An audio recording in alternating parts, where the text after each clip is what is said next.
guys. All right, so we're gonna get started here in a few moments. Leanne told me that there Okay, I don't have sound. You can't hear me? Maybe I'll leave and come back. Okay.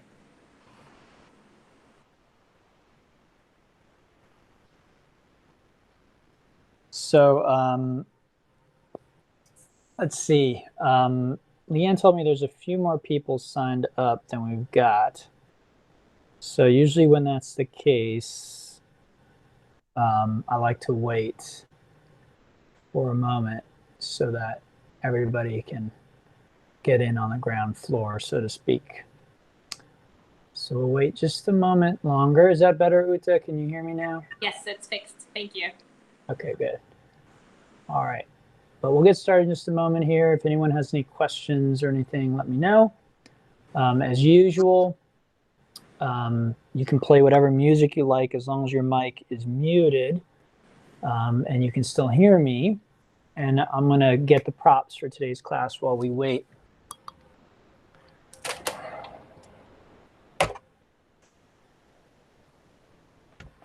So, you know, not too exciting. Same stuff, usual suspects. Bolster, blanket, couple blocks. Don't think you'll be needing a strap today, but some people might still want a strap for certain postures. So again, I'm back teaching at pretty much every studio that I taught at pre-pandemic at this point.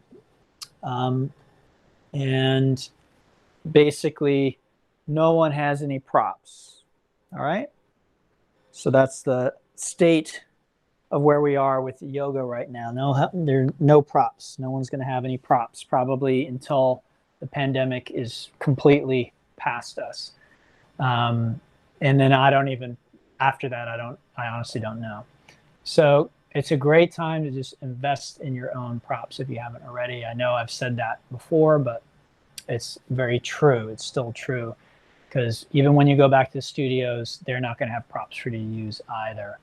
And they're so useful. I've been wanting to do a restorative class, like create a class online to put online, a restorative class, but you can't do it without, you can do yin without props. It can be awkward sometimes. Some things can be very difficult without them, but it usually can be done. But restorative, you just really realistically can't even do it without props. So they're worth the investment. They're going to last your lifetime, all right? So for whatever reason, sometimes people don't show up even when they sign up. I think maybe they stream the classes later. I'm not sure, really, to be honest. But I don't like to wait too long because we do have a limited amount of time. So today's class is a new sequence I created. I'd love to hear your experience about it. Whenever I create a new sequence, it's always interesting to hear people's experience. So this one is called Back in the Saddle. So saddle pose is one of the most therapeutic postures in yin as far as I'm concerned, my experience and what I've studied about it. It's also one of the most challenging postures for many people to do in yin yoga. So I have a student who has a knee and back problems, and she is really finding saddle pose to be both challenging and therapeutic. In other words, it's helping her to heal, but it's also difficult for her. So I created this sequence partly with her in mind of doing everything that we can do to prepare us for saddle pose and then trying to do the full saddle. And my hope is that some people who normally can't do it or find it too scary or difficult to do will be able to do it with this sequence. So let's get into it. You're going to start on your back in pentacle pose.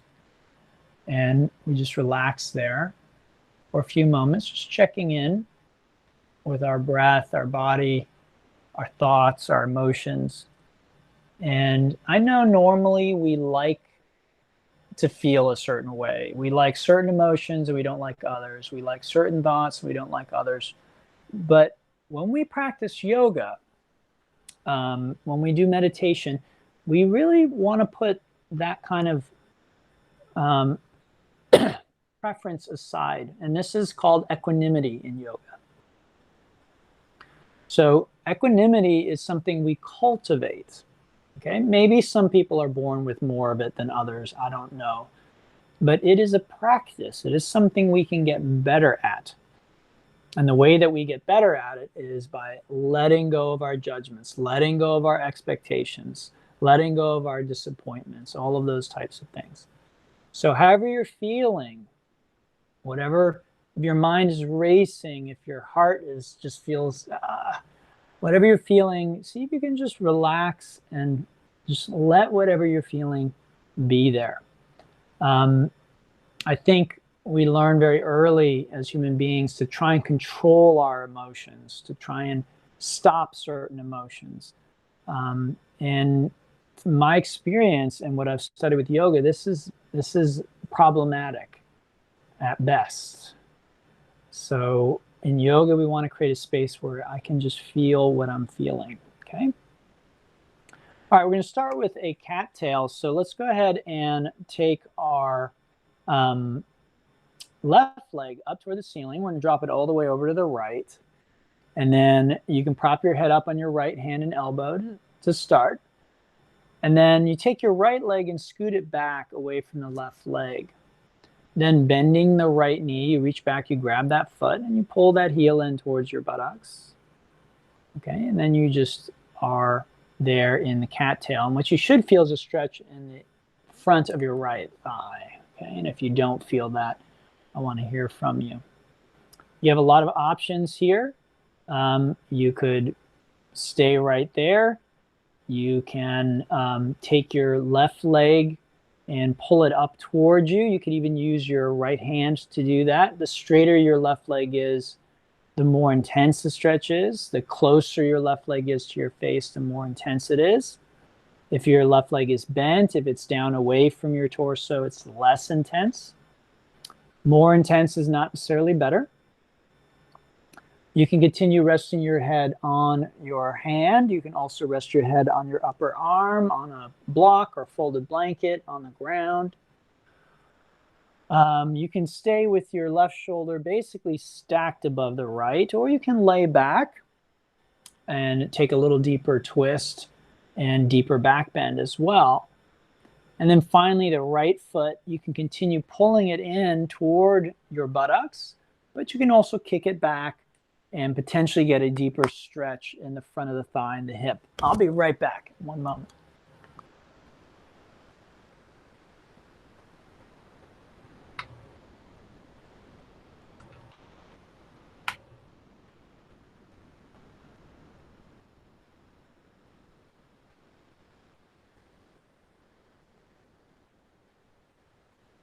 All right, so cattail pose, which is the name of this posture, is a stretch for the front of the hip and thigh.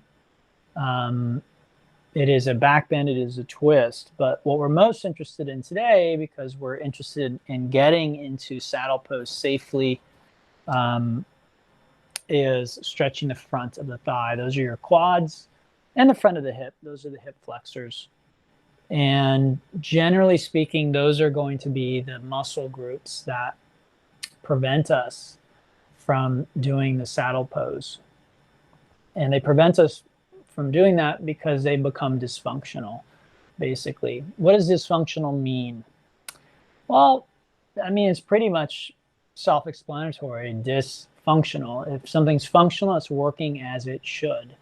That means that the muscle can both contract and relax when it is supposed to. What happens to us in modern life, very, very common, is that the muscles stop doing that. And so many of us have muscles that are just contracted all the time, right? What we call tense muscles, right? So a lot of people, they're like this with their shoulders, and they're like, why do my shoulders always hurt? Well, because you're tensing them all the time. And I think I've explained before, this is part of this. And it's a very deep-seated biological reaction to stress. So Same with your jaw. Do you clench your jaw? Do you do this? Those are both very ancient biological messages, you might say, that are still inside the human being, that if we were in the wild and there was some other animal coming and we felt threatened, we would try and claw them. So our shoulders activate, ready to claw them, and our jaw activates, ready to bite. So I don't know when the last time you clawed somebody or bit somebody was. Hopefully, maybe never. And if you have, hopefully you were maybe 5 or 6. You were a little child. So we're hoping that as adults, you don't use those very often. There isn't a need. Most of us doing this class or doing yoga, we're not in biological danger. We're not in actual like survival for our lives type of danger. The stress that we deal with is mental and emotional. It's psychological in nature. And so doing this it just doesn't help us at all. In fact, it harms us. It actually harms us. It actually creates imbalances in the body. It doesn't feel very good, right? Does anyone like having tension in their shoulders? Does anyone like having tension in their jaw? So as we become aware of these things, we can begin to let go of them. But very important in yoga, first we must have awareness. Then we can do what it takes to change what is. All right, let's come back onto our back. We're going to relax for a moment. Let's feel both the right and the left thighs. Hopefully you can feel that there is a difference between the two. The stretch has done something. You might not know exactly what it did.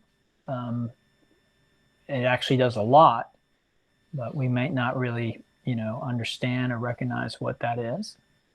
And then we'll take it over to the other side. Okay, so this time the right leg is going to go up.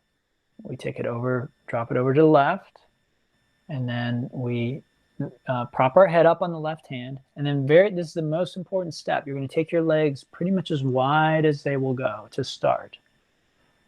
Okay, then you bend the bottom knee and you reach back, you grab that foot.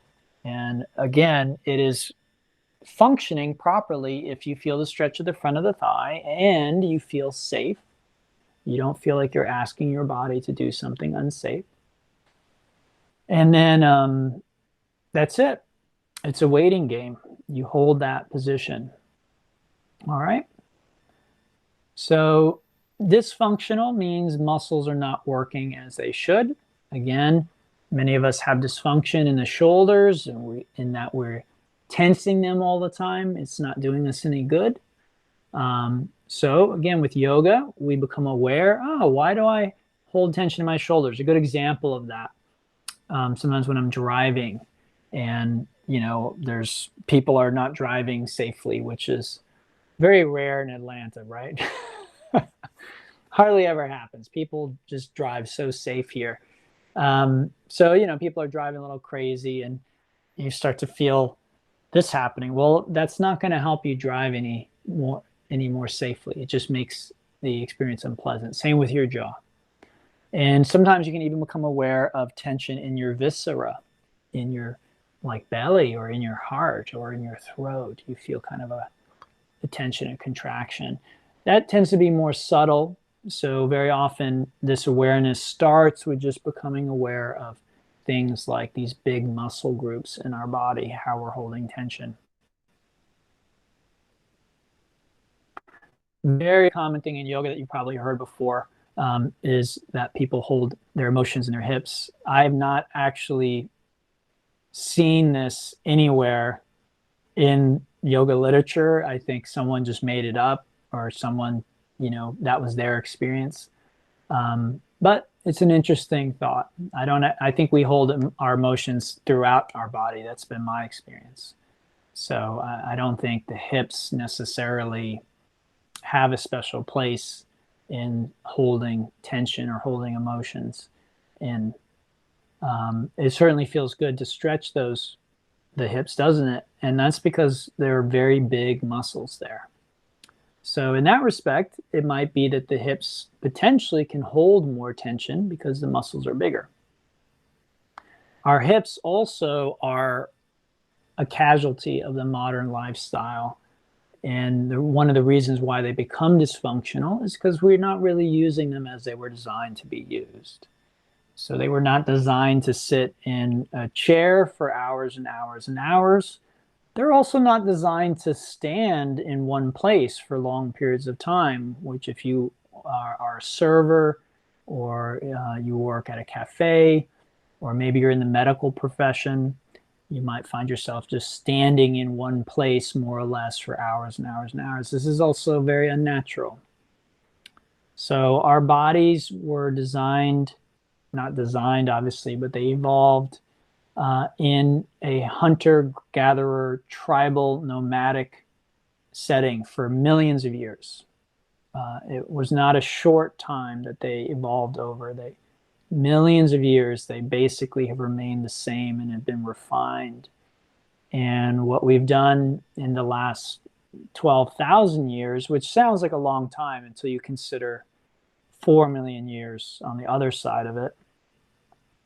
So in the last 10, 12,000 years or so, what we've done is we've completely removed ourselves from our natural environment, and our health has suffered as a result. So today's class is, again, designed to try and address one of the big dysfunctions in the hip complex, which is the quads and the hip flexors. And interestingly, by addressing that dysfunction, we might also address our back problems. So if you were in today's vinyasa class, we also did the sunbird, which is also very good for addressing back problems. Back problems are usually solved in two ways. One, by addressing the joints with yin, and two, by addressing the muscles with, say, a vinyasa or similar type workout, something that's more about strengthening the muscles.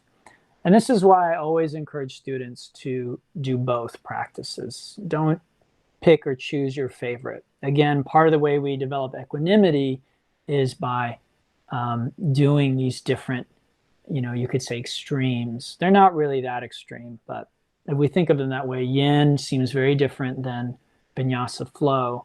And they are very different, and they bring us different benefits. And that's really why we want to do both.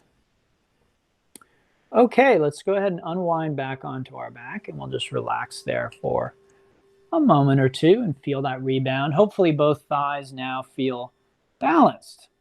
So you're feeling, of course you just did one, so that might feel a little more fresh than the other one, but usually when I check in like that, they feel a lot more similar than after we do the first side.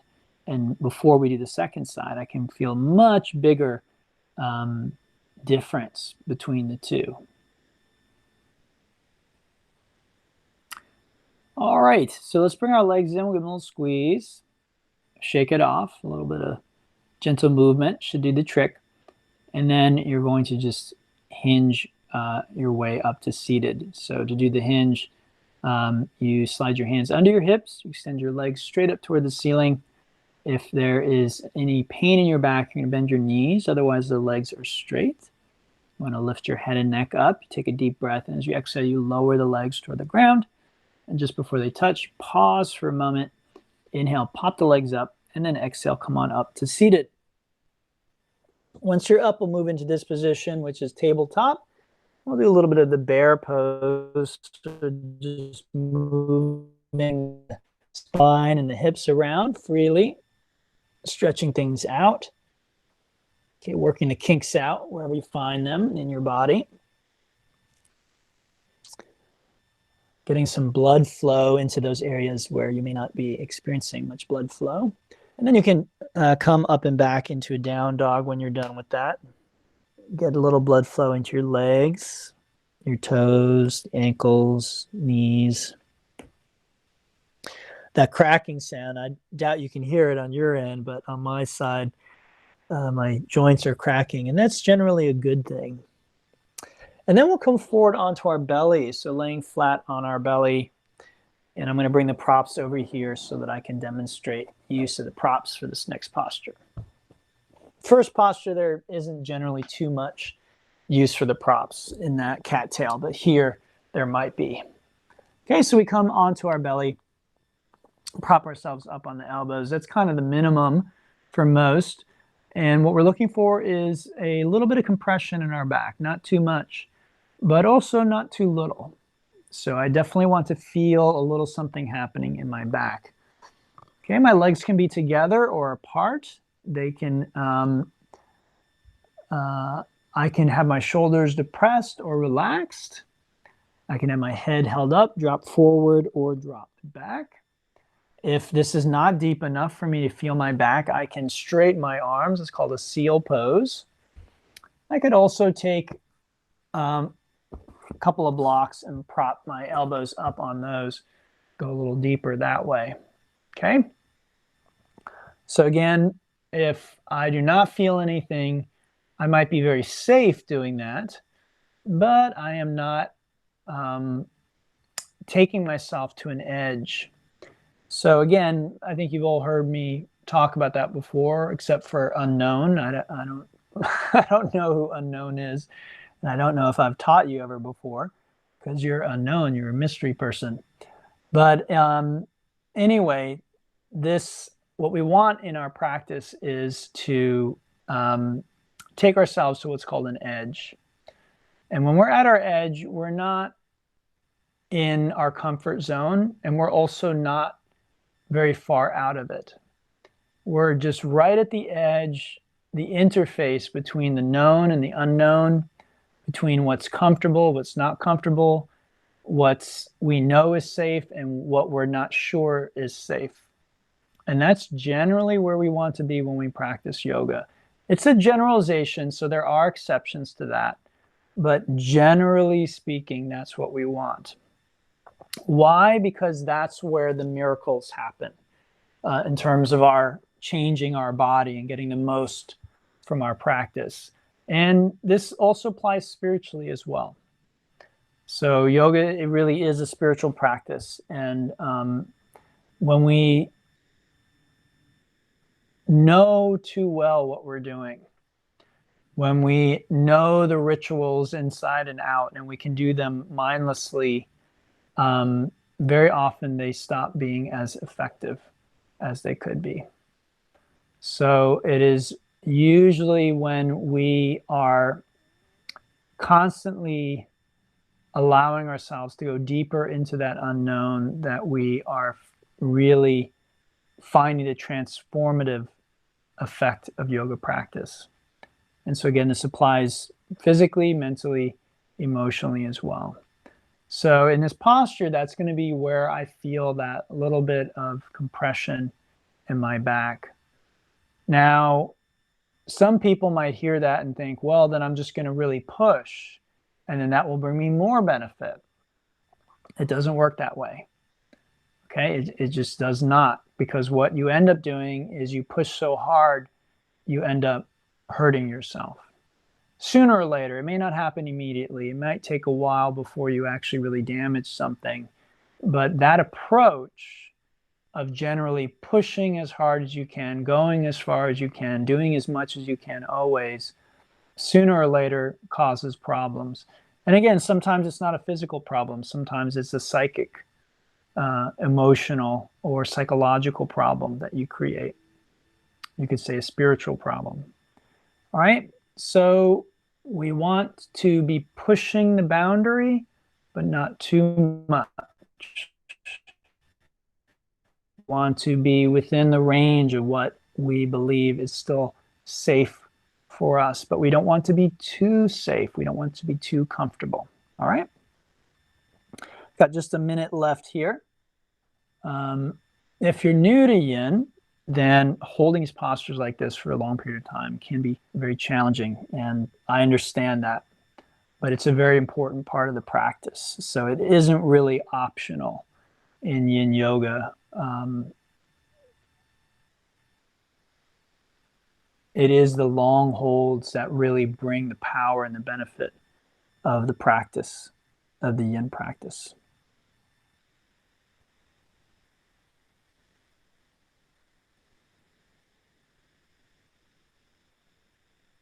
In a moment, we're going to come down and we'll rest for a moment, and then we'll transition into another set. All right, so go ahead and come on down.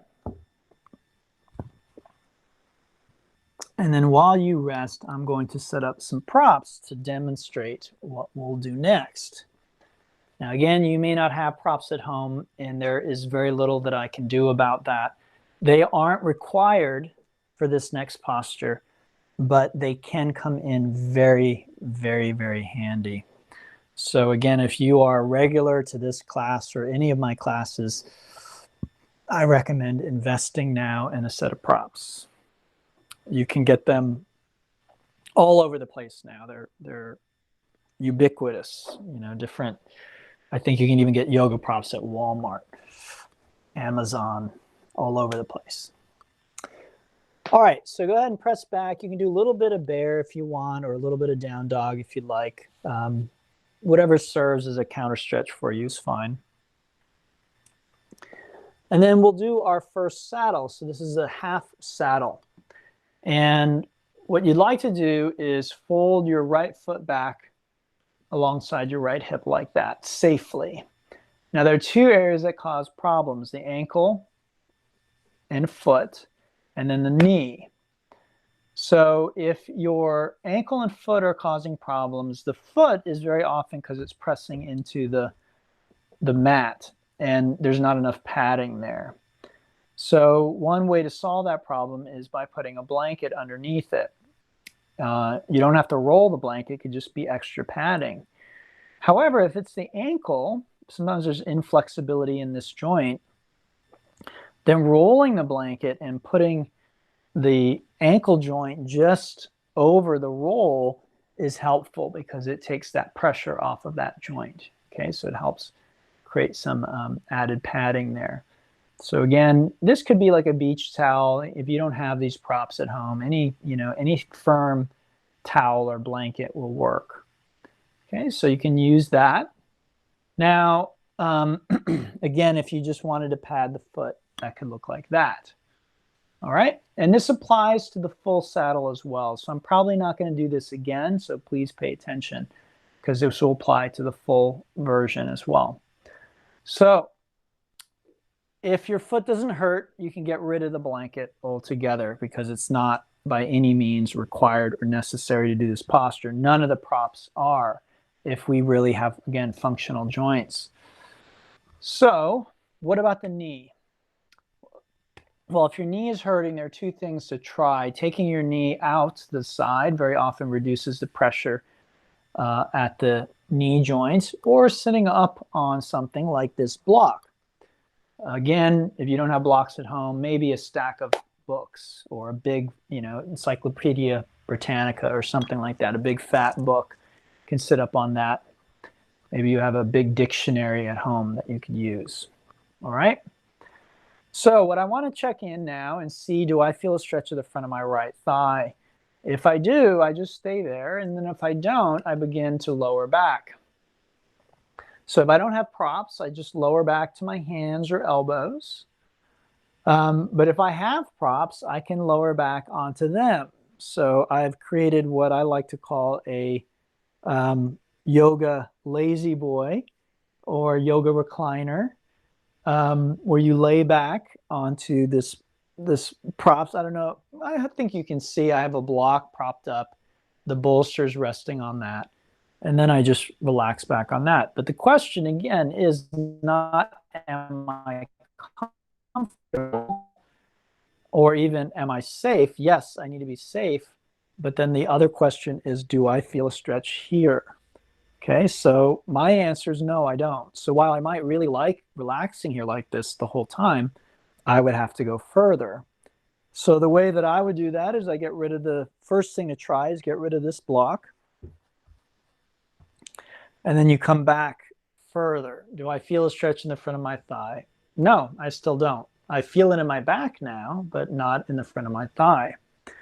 So the final step, of course, is getting rid of this as well. And there can be some very awkward positions where we might be like almost all the way back, but we don't feel like we can go any further. That just can't be helped. That just happens to people. So maybe just putting a little block underneath you instead of the whole bolster. It's also worth mentioning that your knee might come up, and that's fine. In fact, you can roll away from your right hip, and that might take some of the pressure off of the knee. I'd also like to mention that your foot can come out to the side like this, so we don't have to be pointing the foot straight back. Now, this leg can be bent, and sometimes that intensifies the stretch here. I can drop the left knee out to the left, and that can pull my hip over. Again, it can take pressure off of the knee or the ankle. And then if I'm more flexible and I don't feel a stretch, I can take this leg and pull it up like that. And sometimes that will give me the stretch, as long as that knee stays toward the ground and doesn't come up too much.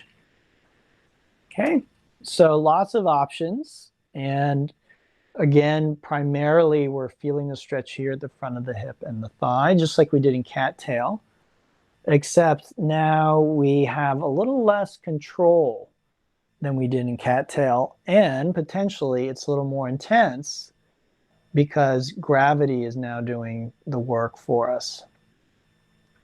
In cattail, we had the foot, right, and we were pulling it in. And that's great in one way, but this in another way is a little more, like I said, intense. We have less control. It can be more relaxing because now I'm not having to manually pull my foot in, but it can also be more scary, right? Because we're not in control. And so that's a yin-yang principle right there, control versus, say, letting go, right? So think about like massaging yourself. You're in control, but you're doing all the work. So it really depends. Do you prefer control, or would you prefer to let go and relax, right? Isn't it nice when you have someone that you trust who can massage you? That's generally better. So it's the same with yin postures. If we have an injury, if we really need to control the situation, then we oftentimes don't let gravity do all the work. We are holding the foot, we're manipulating it, whatever it is. The more that we allow gravity to do the work for us, generally the less control we have, but potentially the more relaxed we can be, the more we can truly let go and receive. That's one of the beautiful things about yin practice to me, is it's almost like we get to receive the practice. Vinyasa doesn't really feel that way. Vinyasa, we're working so hard, and that's a good thing for us to do.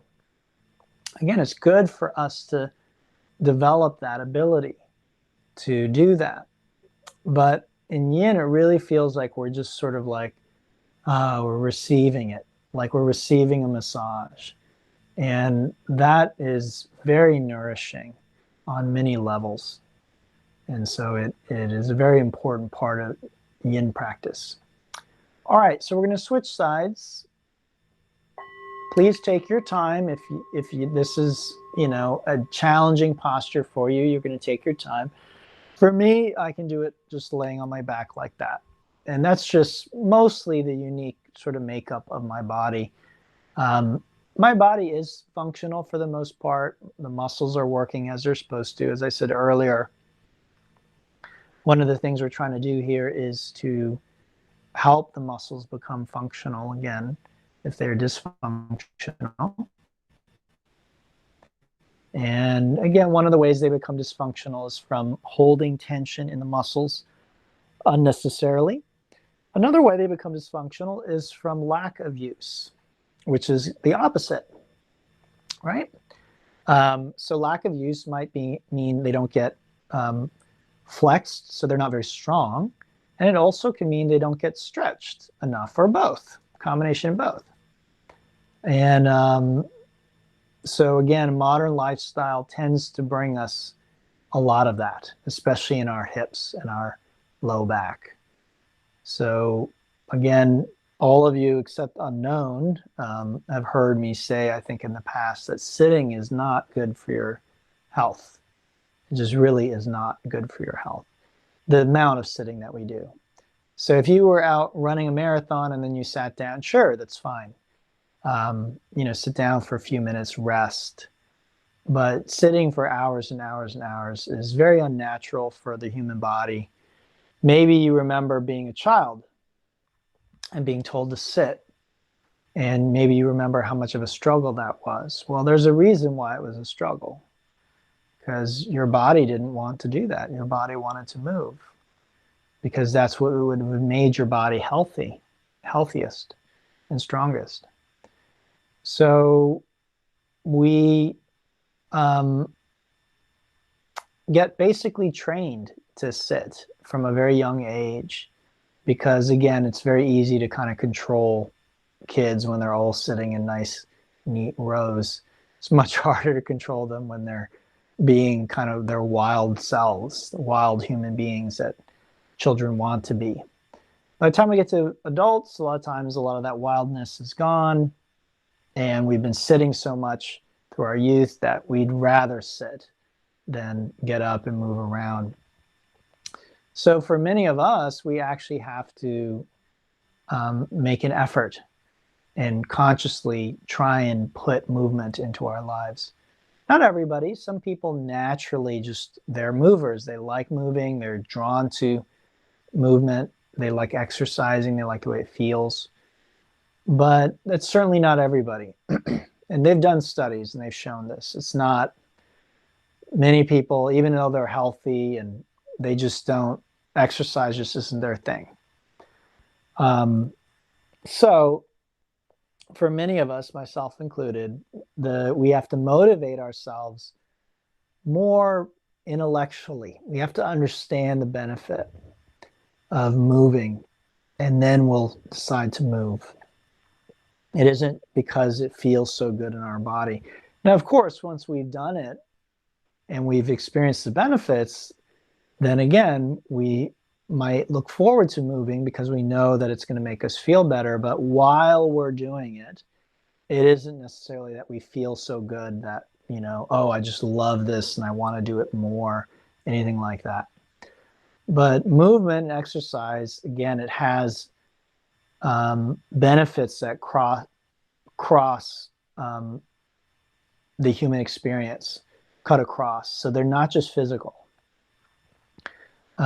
Movement and the things that we do in yoga help us to regulate our hormones. They regulate our emotions. They help regulate brain function, the nervous system, so many things. And then again, from the yogic perspective, it actually can help us spiritually as well in our spiritual growth. And I really don't think there's a difference between growing to our full potential as physical beings, emotional beings, mental beings, and spiritually. You can almost say that maybe spiritual is the culmination of all of that. So some people, they have an imbalance. They will reach their full potential physically, but then mentally they're sort of like a little pea brain. And then other people are the opposite. They're like these huge brains, but then their bodies are kind of like shriveled up little, like there's no physical health there. And other people emotionally, they're shut down, right? Okay, let's go ahead and come on out of that, and we'll make our way onto our back, and let's just rebound for a moment, resting in stillness.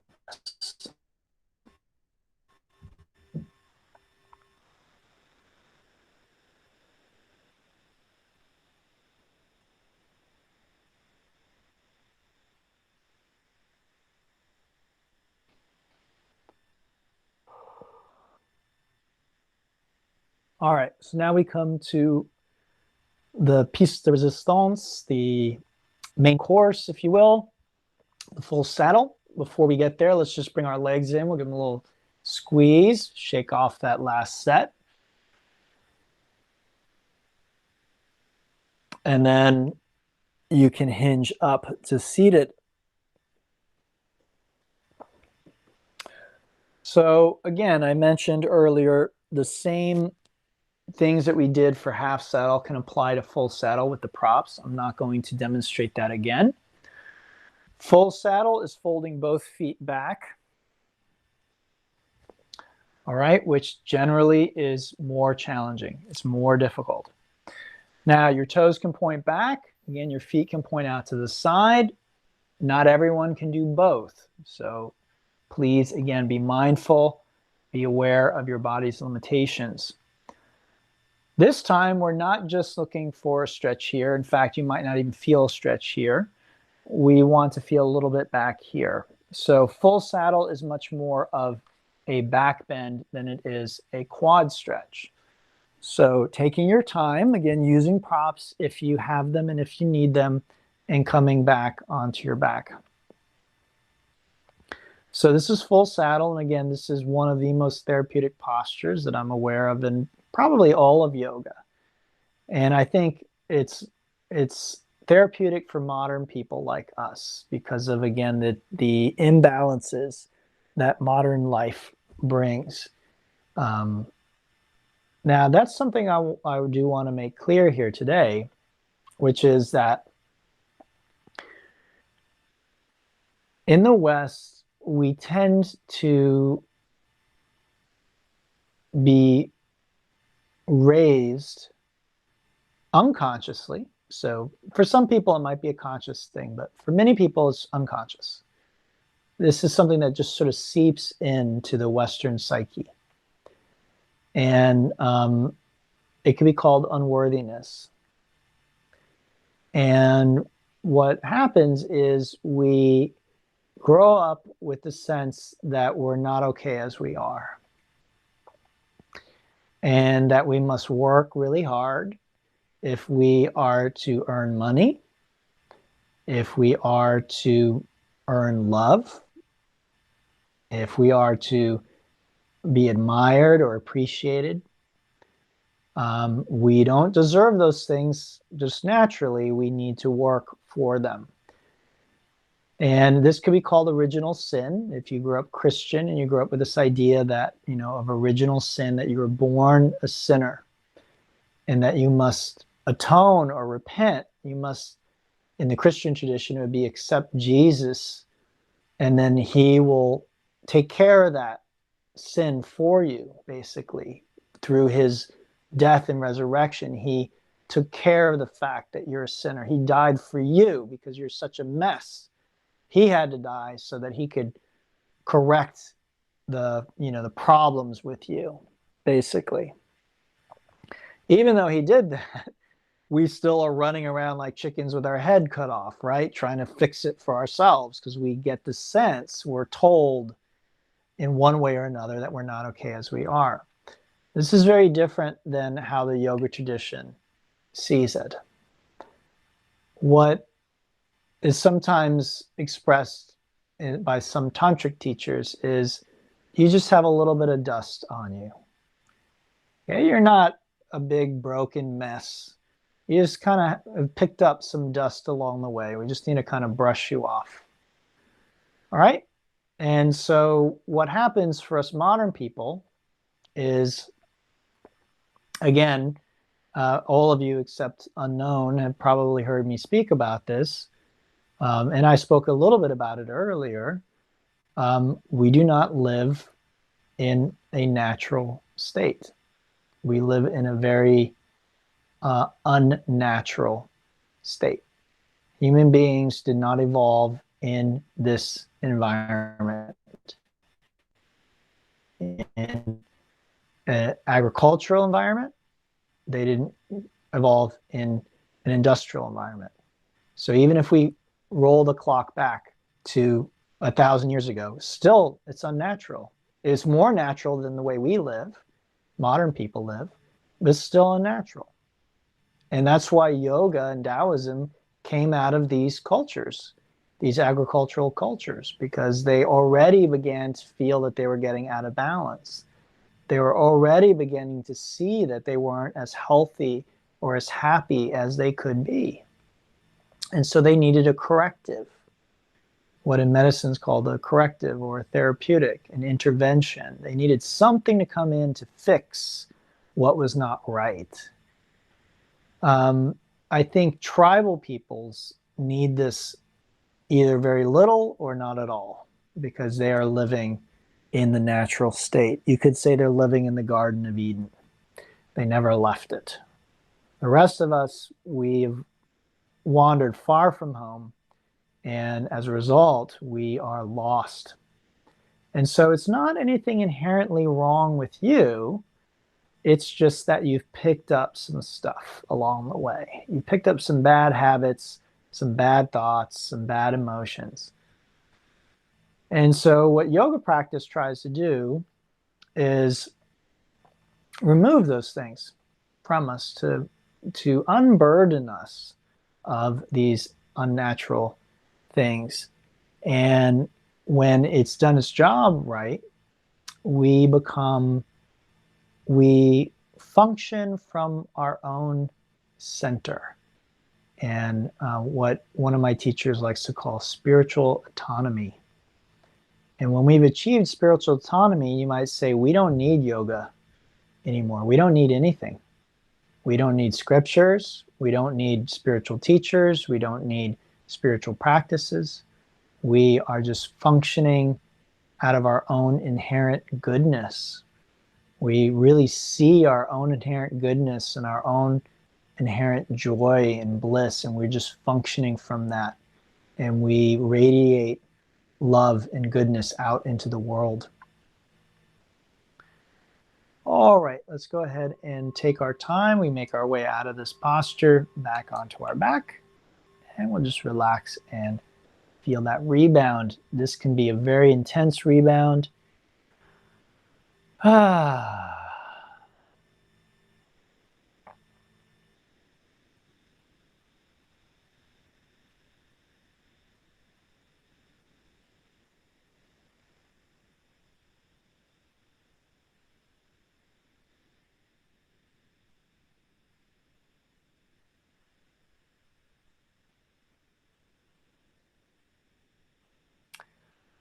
All right, let's bring our legs in.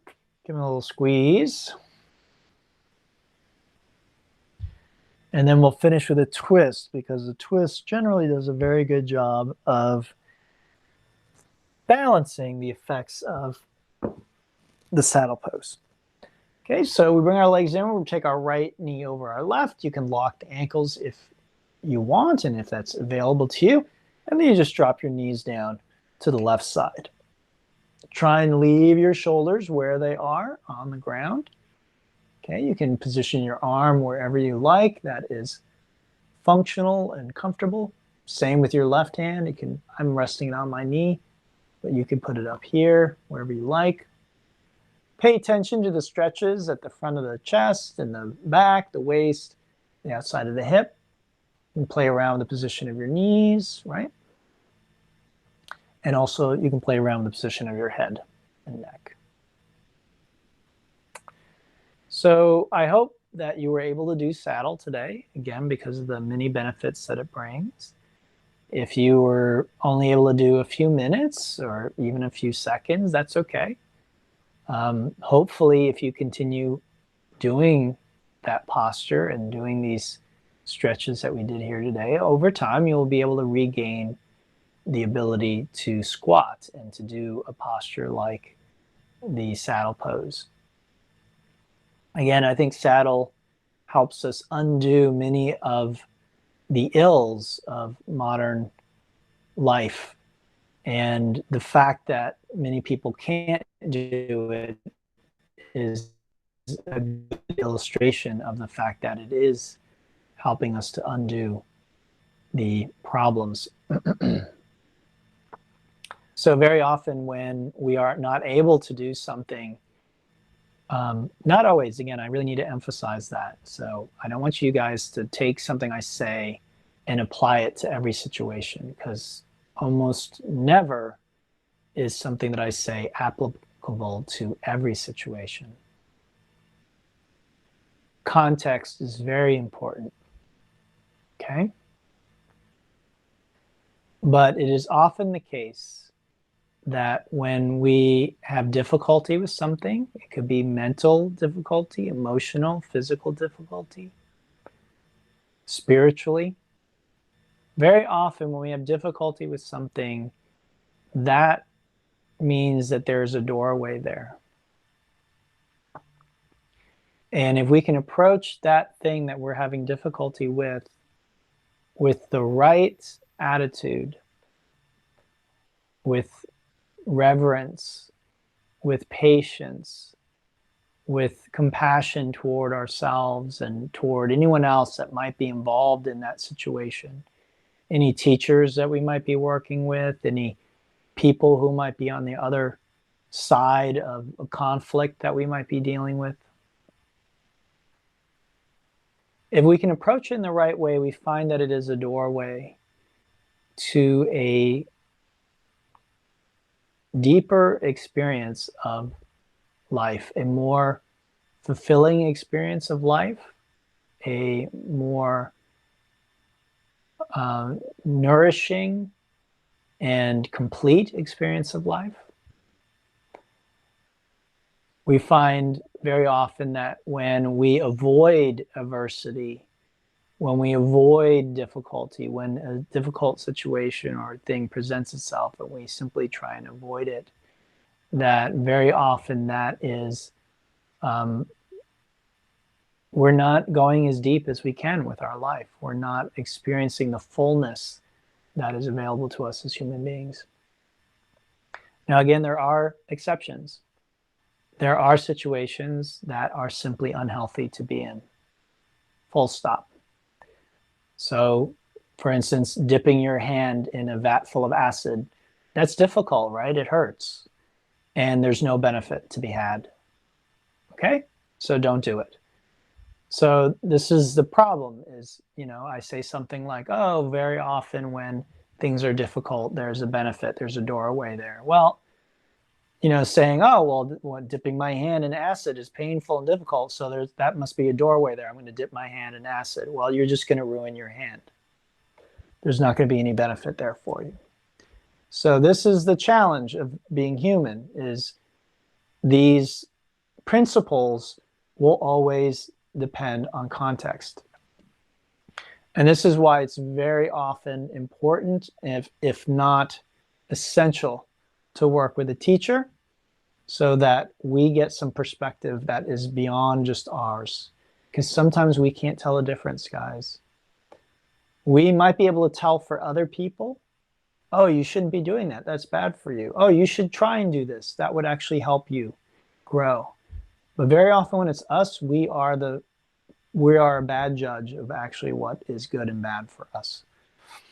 All right, let's inhale our knees back through center. And we're going to take our legs down to the other side. Same thing, okay?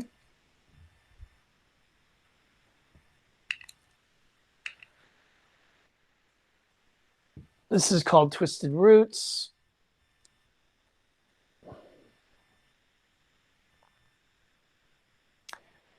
So I mentioned the importance of working with the teacher, and I don't want it to make it sound like the teacher knows it all or the teacher is always right, because that's also not true.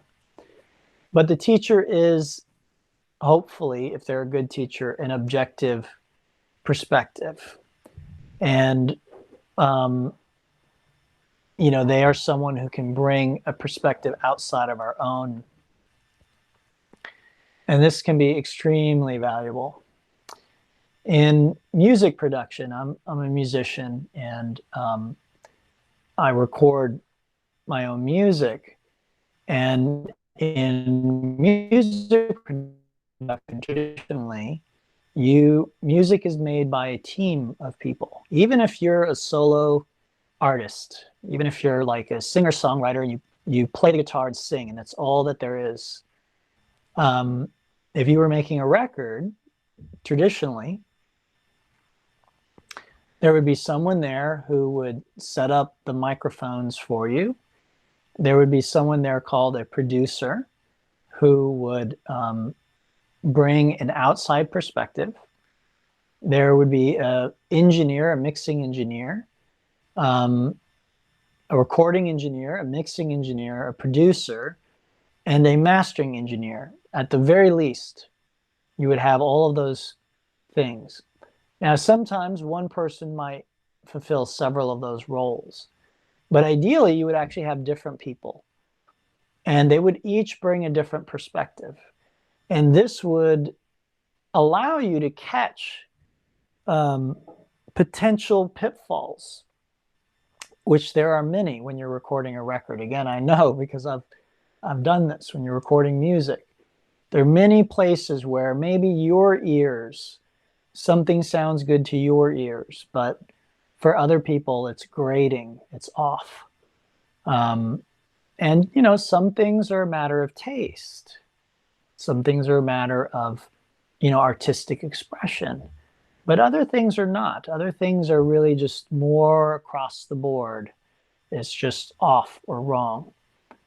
And so this is somewhat the role that the guru brings, the teacher brings to our spiritual experiences. They're almost like an outside perspective, or if you're a writer, an author, right?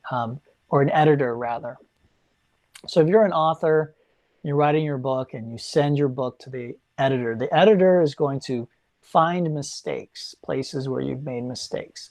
And the editor might say, you know, you put it this way. Have you thought about wording it this other way? I feel like that flows more smoothly. And it's not that it's not your words. It's not that it's not your expression.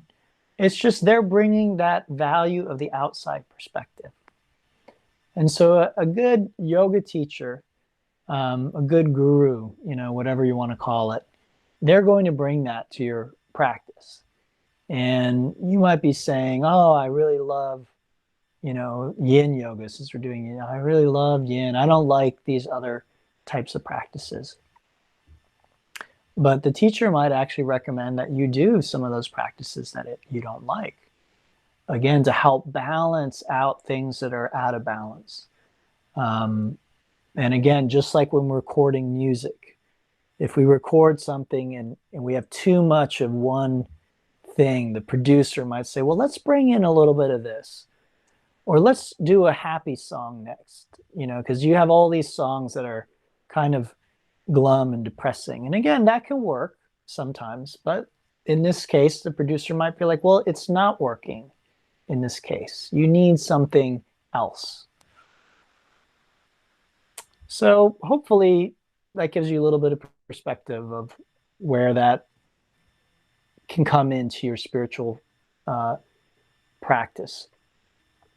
In the Buddhist tradition, they say that ideally you have three things: the teacher, a spiritual community, and a tradition or a teaching that you are drawing from. And all three of those work synergistically to help you move your spiritual practice forward. And what spiritual practice brings you is less suffering and more peace and more joy in this life. Okay, let's unwind from there. We'll come back onto our back. And let's just relax for a moment or two there. All right, so I'm going to leave you to do your Shavasana on your own. I want to thank you for joining me today.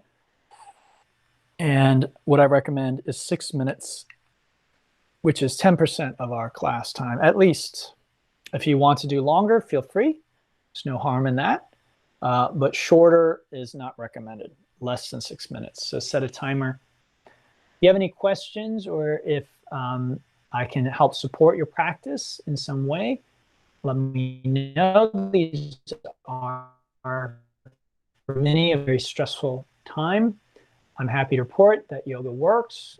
So I have many tools that I can use, plus I've done a lot of work. And so at this point, I'm doing all right. My father just passed away on Monday from COVID-19, and I'm doing all right. I'm dealing with all the same stresses as everyone else and maybe more, but the tools of yoga work. And so I'd love to help you figure out how you can make them work for you as well. But again, just coming to class, it's probably not going to be enough. So if you like more help, more instruction, you want to go a little deeper, you can reach out to me and we can open that discussion or that dialogue. All right. Otherwise, have a lovely week. If you can, join me for Vinyasa next week, which is at 4:45. I've changed it up recently, so if you haven't done my Vinyasa class in a while, you might want to check it out. It might be very different than you remember it. And I think it's more accessible and also more challenging at the same time. I know that sounds strange, but that's been my experience of it, and some other students who I trust report that as well. So yes, I hope to see you next week, 4:45 or 6 o'clock. Have a lovely week, and namaste.